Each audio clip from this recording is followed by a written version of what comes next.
अब। अस्सलाम वालेकुम, मैं हूं मुनीज़े जहांगीर और आप देख रहे हैं प्रोग्राम स्पॉटलाइट। नाजरीन, हाल ही में निगरान वज़ीर आज़म अनवारुल हक कि इमरान खान साहब के बग़ैर जो है साफ़ और शफाफ इंतखाबात हो सकते हैं। जैसे कि आपको मालूम है कि इलेक्शन कमीशन ऑफ पाकिस्तान ने ऐलान कर दिया है कि जनवरी के अंदर ही जो है इंतखाबात होंगे, मगर जो एक डेट देनी थी वो डेट उन्होंने नहीं दी, वो तारीख़ उन्होंने नहीं दी। इसकी क्या वजह है, ये भी हम जानने की कोशिश करेंगे। और नवाज़ शरीफ साहब जो हैं लंदन से, उन्होंने वापस आने की तैयारी कस ली है, मगर इसके अंदर पाकिस्तान पीपल्स पार्टी जो है वो कहाँ खड़ी है और उनका बयानिया अगले इंतखाबात का क्या होगा, ये भी जानने की कोशिश करेंगे।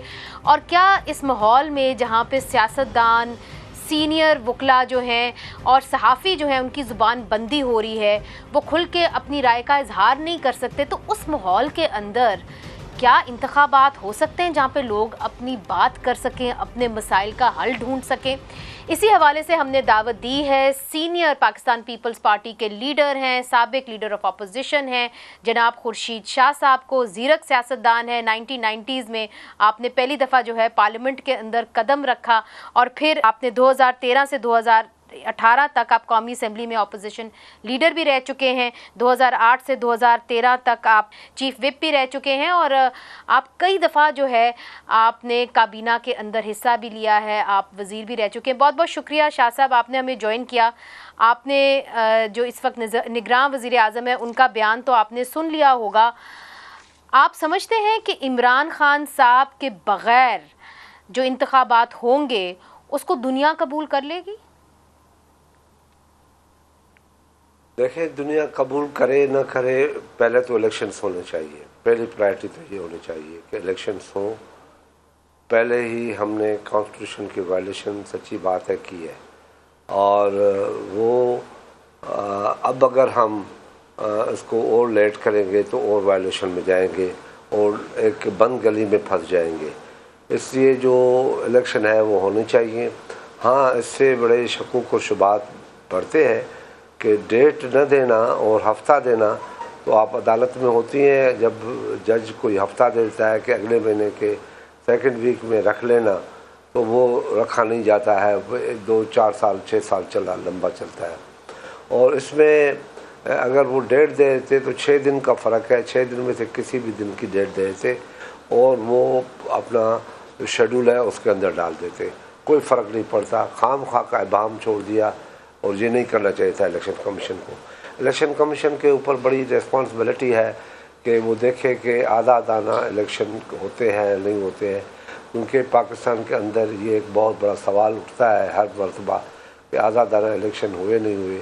2013 के इलेक्शन हुए तो यही इल्ज़ाम लगा कि इसमें 35 पंचर हो गए हैं और 5 पंचर हो गए हैं। और 2018 में इलेक्शन हुआ तो ये कहा गया कि 35 पंचर लग गए। पंचर ही लगते हैं।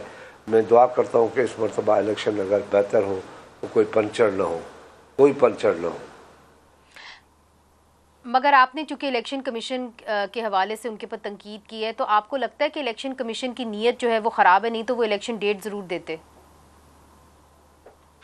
इलेक्शन कमीशन की नीयत ख़राब है या नहीं है, मगर शक्कुक और शुबात तो पैदा हो गए हैं ना, तो बेहतर है कि इसको दूर किया जाए और इलेक्शन की डेट अनाउंस कर दें। आपको ये लगता है कि इलेक्शंस जो हैं वो आगे भी जा सकते हैं? चूँकि उन्होंने, आपने जैसे कि कहा कि उन्होंने एक स्पेसिफिक डेट अनाउंस नहीं की, और अगर जाते हैं आगे तो बतौर senior Pakistan peoples party leader क्या आप पीपल्स पार्टी को ये तजवीज़ देंगे कि आप सड़कों के ऊपर आएँ, आप एहतजाज करें और सुप्रीम कोर्ट से रजू करें?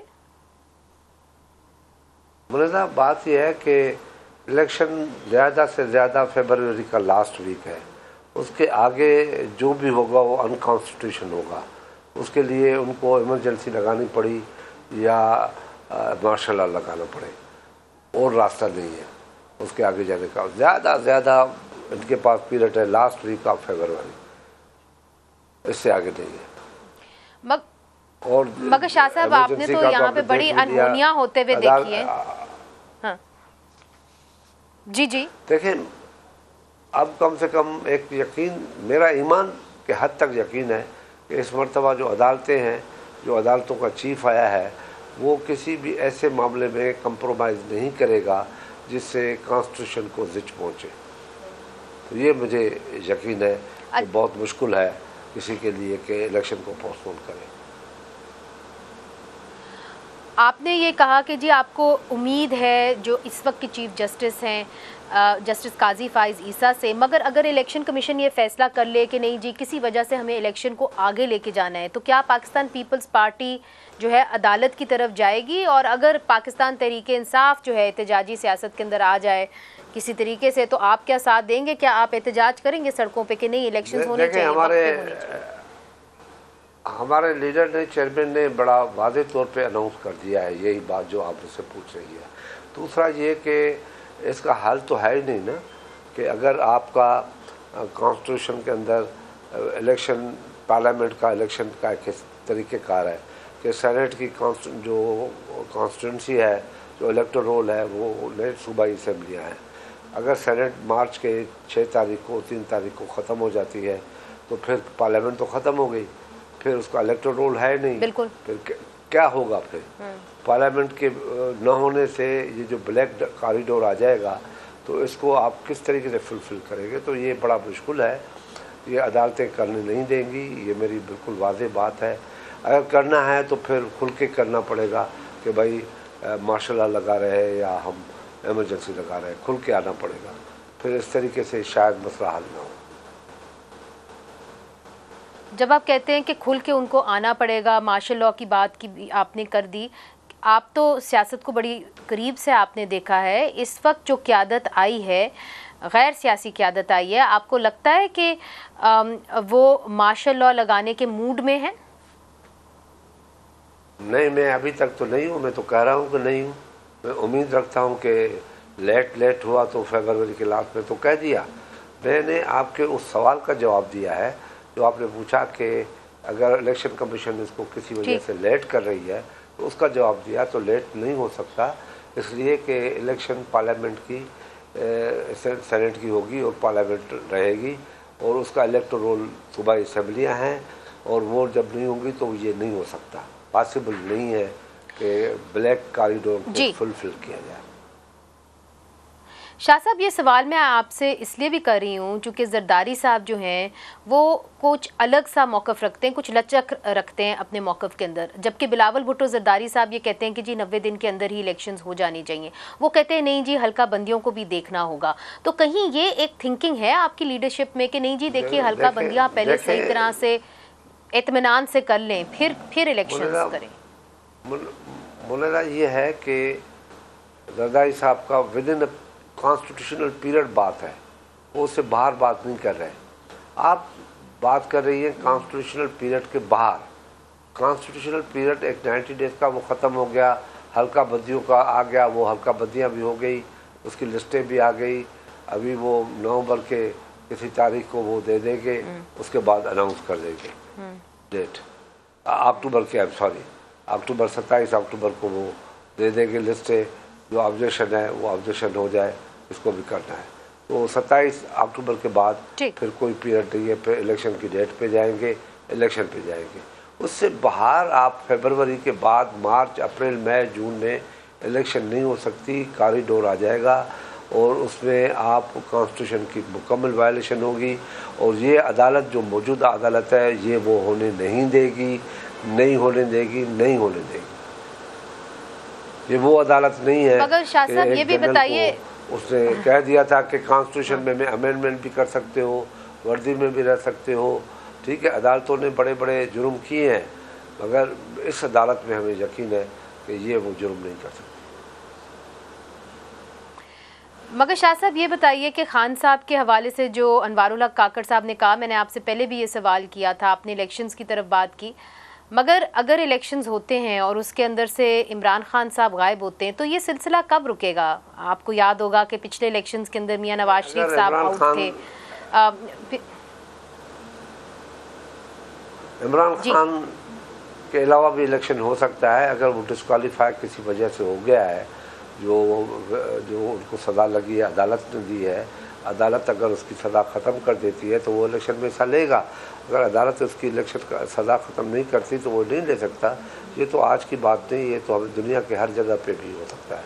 दुनिया का कितना भी डेमोक्रेटिक मुल्क हो, वो उसमें भी अगर ये सज़ा लग जाए किसी को, वो इलेक्शन में हिस्सा नहीं ले सकता। चाहे वो इंडिया हो, चाहे बांग्लादेश हो, मैं अपने मुल्कों की बात कर रहा हूँ, श्रीलंका हो, मैं यूरोप की बात नहीं करता कि वहाँ ये है या नहीं है।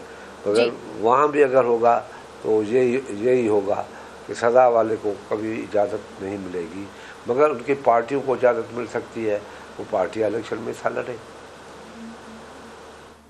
मगर शाह साहब, पार्टी को संभालेगा कौन? क्या आपके पुराने दोस्त शाह महमूद कुरैशी साहब को आप समझते हैं कि उनके पास वो कुव्वत है? आपने तो उनके साथ काम किया हुआ है, वो कैपेसिटी है कि वो एक पार्टी को लीड कर सके, खास तौर पे इतनी बड़ी पार्टी जिस तरह के पीटीआई या असद उमर साहब को? कहते हैं कि जब खुदा हुस्न देता है तो नज़ाकत आ ही जाती है।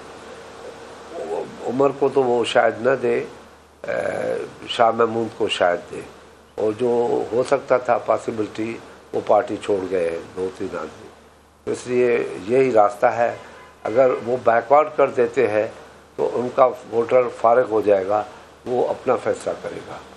मुझे याद है कि हम लोगों ने 1979 में इलेक्शन में ये बात थी कि हिस्सा नहीं लेंगे, तो शहीद भुट्टो की जो वर्डिक्ट थी, जो उसने कहा था पार्टी को कि कभी बैकआउट नहीं करना, तो अगर बैकआउट करोगे तो मिट जाओगे, तो हमने हिस्सा लिया था। और आपको पता है कि पीपल्स पार्टी उस दिन से फिर मैदान में आई और इलेक्शन जीती।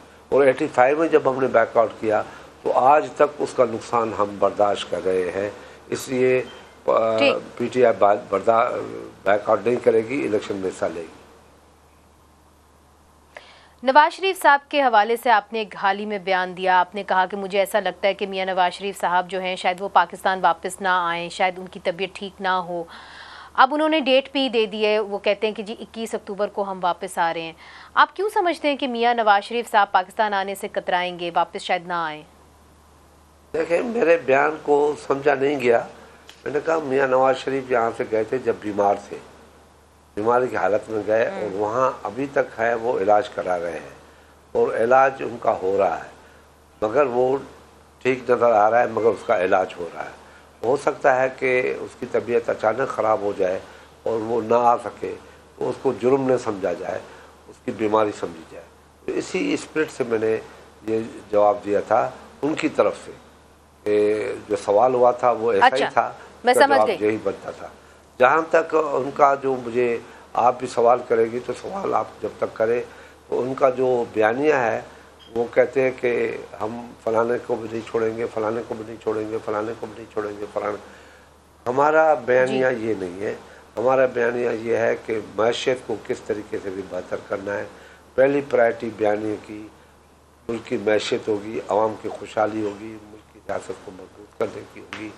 हमने न भुट्टो का इंतकाम लिया, न बेनज़ीर का इंतकाम लिया। हमने जमहूरियत को यहाँ मजबूत करके जमहूरियती तरीके से इंतकाम लिया, चार्टर ऑफ डेमोक्रेसी करके। मगर शाह साहब चार्टर ऑफ डेमोक्रेसी में आपने अकाउंटेबिलिटी की तो बात ज़रूर की थी। अब सवाल ये है कि जो मौजूदा इस्टेब्लिशमेंट है, ये एक तासुर है कि उनको भी जनरल फैज़ जो है उनकी पॉलिसीज़ नहीं पसंद। तो अगर एक पार्टी कहती है कि उनका एहतसाब होना चाहिए, तो इसमें क्या ख़राबी है?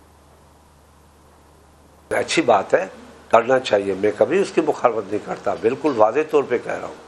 मगर प्रायोरिटी हमारी मुल्क की मैशियत हो, प्रायोरिटी हमारी मुल्क की मैशियत हो। आप समझते हैं कि नून लीग को नवाज शरीफ साहब की इस वक्त, जी आप समझते हैं कि नून लीग को इस वक्त जो है वो नवाज शरीफ साहब की ज़रूरत है? शहबाज शरीफ साहब भी तो कैंपेन चला सकते थे इलेक्शन की। देखिए, लीडर होता है, जैसे डिग्री होती है तो लीडर होता है। लीडर की अपनी पर्सनैलिटी होती है, और हम आज भी जुल्फ़िकार अली भुट्टो को लीडर समझ के उसका स्लोगन देते हैं, और उसी लीडर के स्लोगन पे हम अलाइव होते हैं, लाइव होते हैं। तो ये लीडर का मसला है। और चाहे नंबर 2 कितना भी स्ट्रांग हो, जैसे अभी आपने शाह महमूद की बात की थी, वो कितना भी स्ट्रांग हो मगर लीडर का मुकाबला नहीं कर सकता। जब भी अगर पीटीआई मैदान में आएगी तो शाह महमूद का नारा कम लगेगा, इमरान का नारा ज़्यादा लगेगा। बड़ा आपने दिलचस्प बात की शाह साहब। इधर मुझे एक छोटा सा वक्फा शामिल करना है, मगर आपने कहा कि जिस तरह डिग्री होती है उस तरह लीडर होता है, और लीडर का जो मुकाबला है वो कोई नहीं कर सकता, उसका मुतबादिल कोई नहीं कर सकता। वक्फा लेते, वक्फे के बाद आपसे ये भी पूछेंगे कि पाकिस्तान पीपल्स पार्टी का जो नैरेटिव होगा, बयानिया होगा अगले इंतखाबात के हवाले से, वो क्या होगा, और आप क्यों बार बार ये कह रहे हैं कि जी हमारे पास लेवल प्लेइंग फील्ड नहीं है और असली वज़ीर आज़म जो हैं वो अनवारुल हक काकड़ साहब नहीं हैं, वो कोई और हैं, वो कौन है, आपसे पूछेंगे वक्फे के बाद।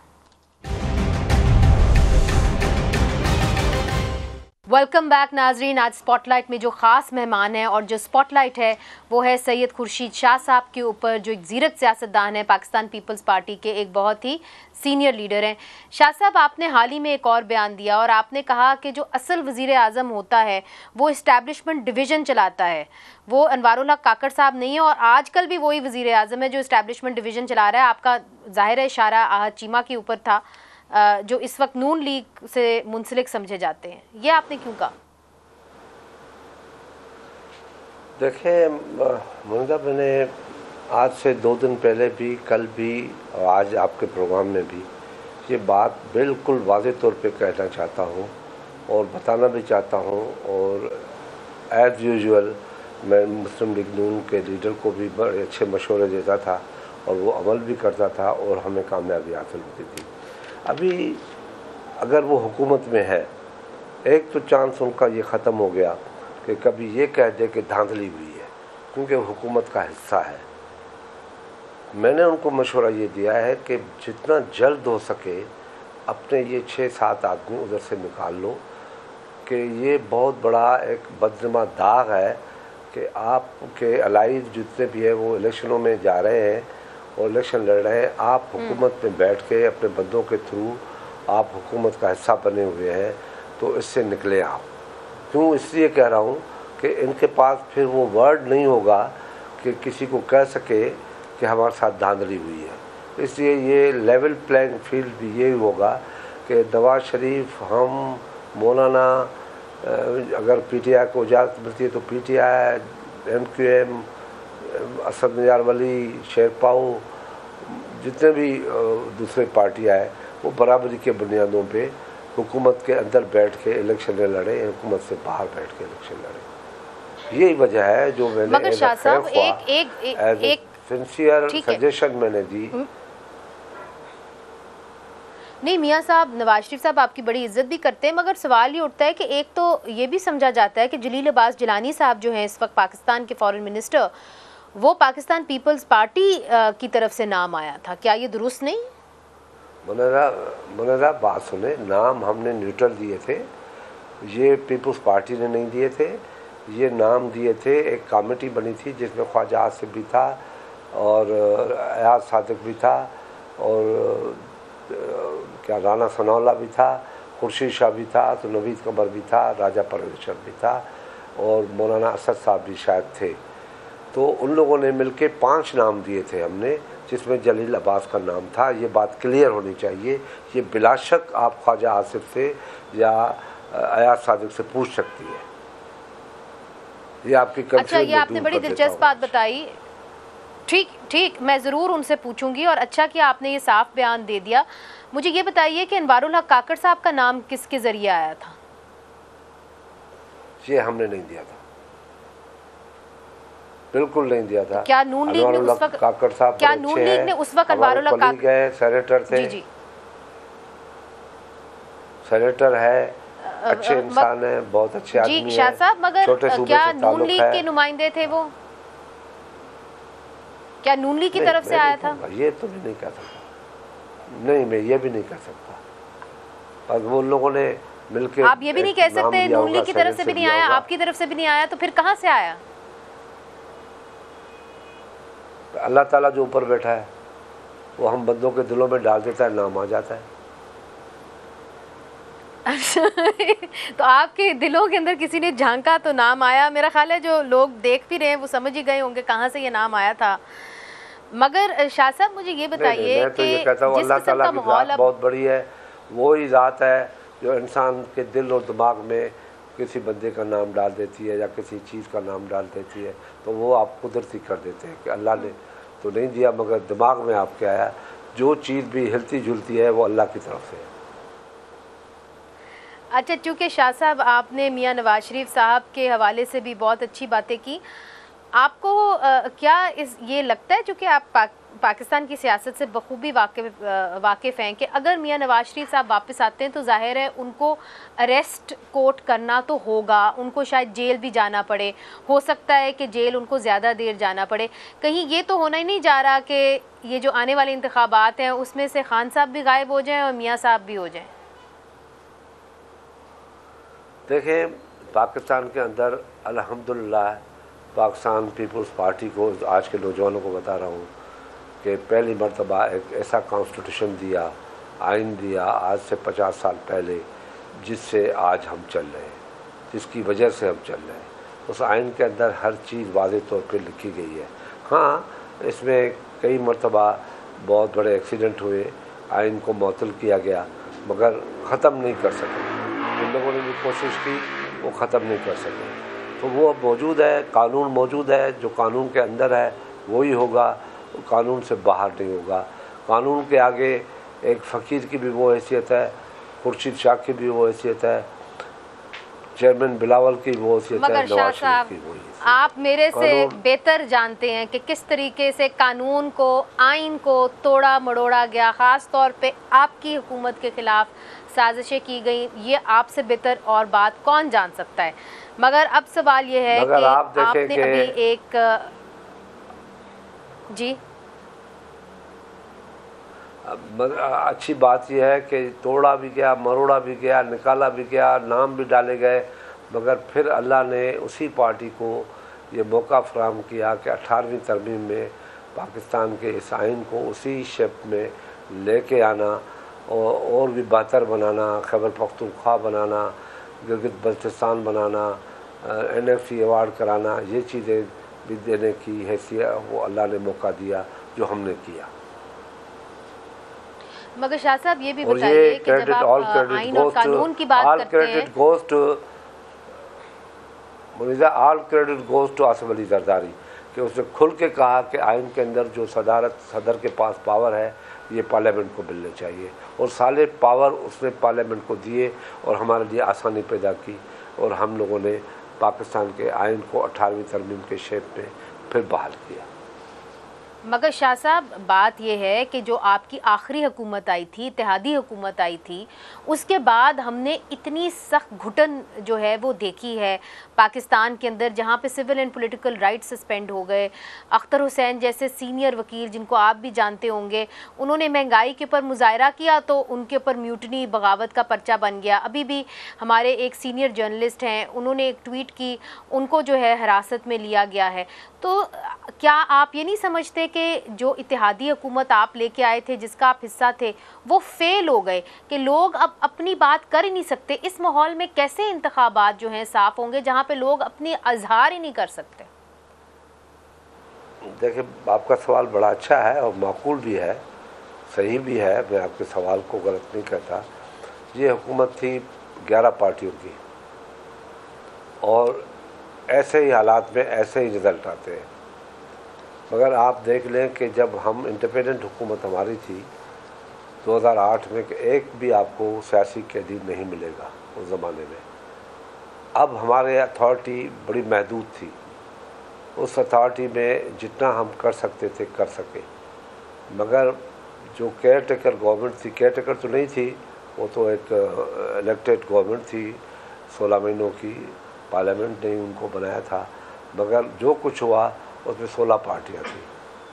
किस पार्टी की रिस्पॉन्सिबिलिटी ज़्यादा थी, किसकी नहीं थी, ये अभी आप फैसला कर सकती है। कुछ ऐसी चीज़ें होती हैं अब तो आप हुकूमत में नहीं हैं, नहीं चाहते। अगर साफ शफाफ इंतखाबात होने और लोगों ने अपनी बात करनी है, अपनी सिविल पॉलिटिकल राइट्स के बारे में बात करनी है, महंगाई के ऊपर बात करनी है, तो आपको नहीं लगता जो आप सीनियर सियासतदान हैं, इस वक्त बैठे हुए हैं पाकिस्तान के अंदर कि आपको, आपकी जिम्मेदारी है वो माहौल बहाना, और आप क्या करेंगे? आपके सामने मैं कह रहा हूँ, मैं आपके सामने कह रहा हूँ कि महंगाई को ख़त्म करना चाहिए। प्रायोरिटी महंगाई हो, बेरोज़गारी हो, मुल्क को की फूड बास्केट की तरफ नज़र होनी चाहिए, मुल्क के लोग भूखे ना हो। हम बात कर रहे हैं और बात करेंगे, हमारे पास और कुछ जी नहीं आप तो कर रहे हैं, मगर और बहुत सारे ऐसे लोग हैं जो बात करते हैं तो उनके ऊपर सेडिशन के पर्चे बन जाते हैं। शाह साहब आप सिर्फ सहाफ़ियों की मैं बात नहीं कर रही, अब तो सीनियर वकला के ऊपर भी बन रहे हैं। नहीं होने चाहिए, नहीं होने चाहिए। ये इससे पाकिस्तान को नुकसान नहीं होगा, फ़ायदा नहीं होगा, नुकसान होगा।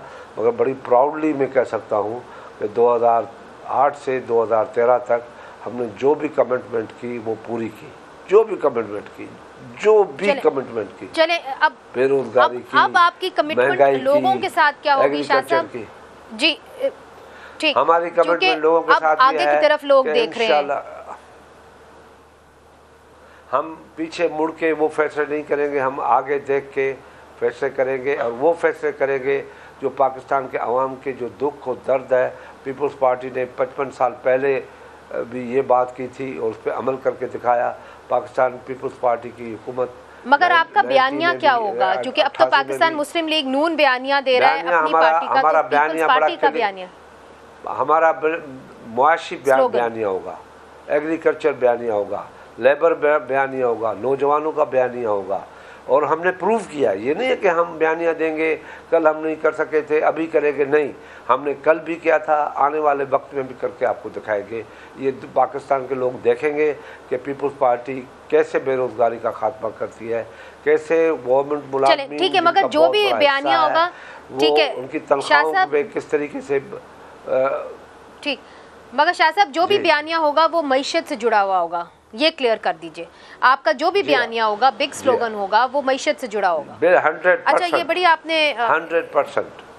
चले, अब तो कॉर्पोरेट फार्मिंग की बात हो रही है, आप एग्रीकल्चर की बात कर रहे हैं, उसको आप कैसे डील करेंगे? चले इस पर भी बात करेंगे, वक्फा लेते, वक्फे के बाद हाजिर होते हैं। वेलकम बैक नाजरीन, हमारे साथ हैं जनाब सैयद खुर्शीद शाह साहब, पाकिस्तान पीपल्स पार्टी के सीनियर लीडर और ज़ीरक सियासतदान। शाह साहब, अगर इलेक्शंस की तरफ देखें तो टीएलपी का भी एक फैक्टर है, तहरीक लबैक पाकिस्तान का। हमने देखा कि लियारी के अंदर उन्होंने जो बिलावल भुट्टो जरदारी है उनको शिकस्त दी, फिर सिंध से वो 2 सीटें लेके आए हैं, उनकी काफ़ी बड़ा वोट बैंक है। क्या ख़तरा होगा पाकिस्तान पीपल्स पार्टी को टीएलपी से? देखिए, उनका राइट है, वो इलेक्शन लड़ सकते हैं। वो कराची से 2 सीटें वाकई लेके आए और इसमें हमें कोई शक नहीं है। एक सीट भी जो पार्टी ले आती है उनकी भी इज्जत करनी चाहिए, मगर एक एमपी है, एक सियासी वर्कर है, उसका भी एहतराम किया जाए।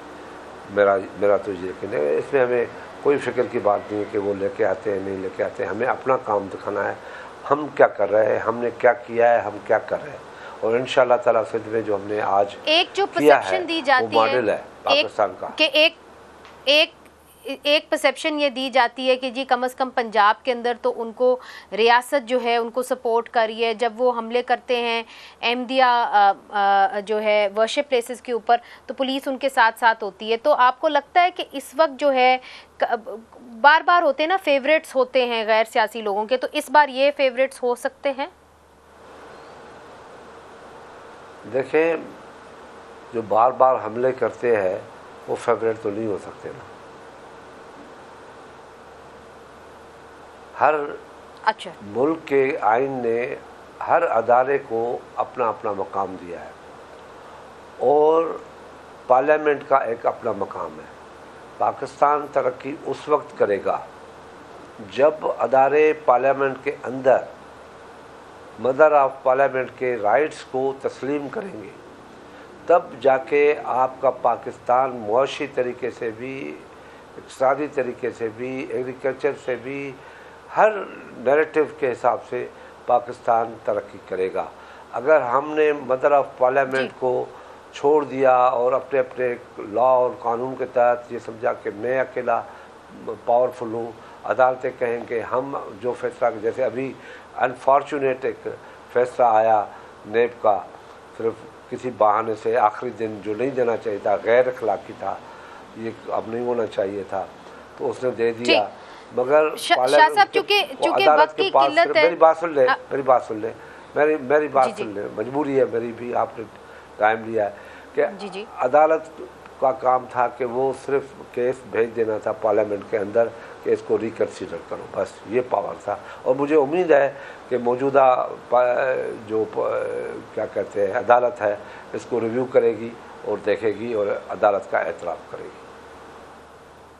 ये आपने बड़ा अहम स्टेटमेंट दिया है। मैं आपसे दो छोटे छोटे सवाल जल्दी करना चाहती हूँ। एक तो स्टूडेंट यूनियंस के ऊपर जो एक पाबंदी लगा दी गई थी वो सिंध हुकूमत ने उसको ख़त्म कर दिया, उसको ख़त्म किए हुए 1 साल हो गए हैं, मगर अभी तक स्टूडेंट यूनियंस फाल नहीं हो सकी। और ये वही स्टूडेंट यूनियंस है जिनके साथ आपने भी अपनी सियासत का आगाज़ किया था, तो क्यों फेल हुई पीपल्स पार्टी इस हवाले से शाह साहब? नहीं, हमने तो बहाल किया था, सबसे पहले हमने बहाल किया था और 2008 में भी हमने यूनिवर्सिटी में बहाल किया था। ये प्रॉब्लम आती है यूनिवर्सिटियों के अंदर वाइस चांसलर की, कॉलेजों में प्रिंसिपल्स की, उसको गिरफ्त करना चाहिए। ये नर्सरी है, नर्सरी आया हूँ मैं, इस्लामिया कॉलेज का प्रेसिडेंट रहा, लॉ कॉलेज का प्रेसिडेंट रहा, स्टूडेंट यूनियन का पीपल्स फेडरेशन का सेक्रेटरी जनरल रहा सिंध का। हमारी नर्सरी वही है, उधर से आए हैं। रजा रब्बानी भी देखे वहाँ से आए, शेख रशीद भी देखे वहाँ से आए। बिल्कुल आपने बिल्कुल दुरुस्त कहा। शाह साहब एक और आखिरी सवाल, बिल्कुल वक्त की किल्लत है और प्राइवेटाइजेशन पे, निजकारी पे आपसे ज़रूर पूछना है, इसलिए चूँकि पाकिस्तान पीपल्स पार्टी की एक बड़ी क्लियर स्टांस रहा है निजकारी के ऊपर। अब ये कहा जा रहा है कि PIA की निजकारी होगी, इसका अंदिया दे दिया गया है। पाकिस्तान पीपल्स पार्टी क्या रद्द-ए-अमल होगा अगर ये हुई? देखिए, ये पहली बात तो जल्दी भी मैं भी कह रहा हूँ कि पहली बात तो ये राइट इलेक्टेड गवर्नमेंट का है, ये मौजूदा गवर्नमेंट नहीं कर सकती, ये चैलेंज हो जाएगा। कहते हैं कि पिछला काम चल रहा था हम उसको चला रहे थे, सारा झूठ है बुला के। दूसरी बात, PIA आज भी नुकसान में नहीं है। PIA 5 से 6 अरब रुपये हर साल कमाती है, मगर उनके ऊपर जो पुराने लोन है, अनफॉर्चुनेट लोन है, वो अगर माफ़ किए जाए तो PIA आपको, क्योंकि PIA के पास 42 रूट्स है, उस रूट एक रूट की ट्रिलियंस की कीमत है। अगर आप से जो भी लेगा वो उसको आप कर्जा माफ़ करके दे देंगे और किसी न किसी अपने को दे देंगे। बात से ये न करे जुल्म, और ये पीपल्स पार्टी वादे कर रही है अगर प्राइवेटाइज ये हुआ तो देंगे, उससे वापस ले लेंगे, उनका जो नुकसान हुआ फ़ायदा हुआ हमें परवाह नहीं है। ये मेरा रिकॉर्ड पे बात रखी जाए। बहुत क्लियर स्टांस आपने दे दिया शाह साहब। बहुत शुक्रिया अपना तवील इंटरव्यू देने का, और आपने बड़े वाज़े तौर पे जो पाकिस्तान पीपल्स पार्टी की स्ट्रैटेजी होगी अगले इलेक्शंस के लिए, उन्होंने कहा कि मईशत के साथ जो उनका बयानिया है वो जुड़ा होगा, उसके ऊपर भी आपने बात कर ली। नाज़रीन, आज के लिए इतना ही। मुनीज़ जहांगीर को इजाज़त दीजिए। खुदा हाफिज़।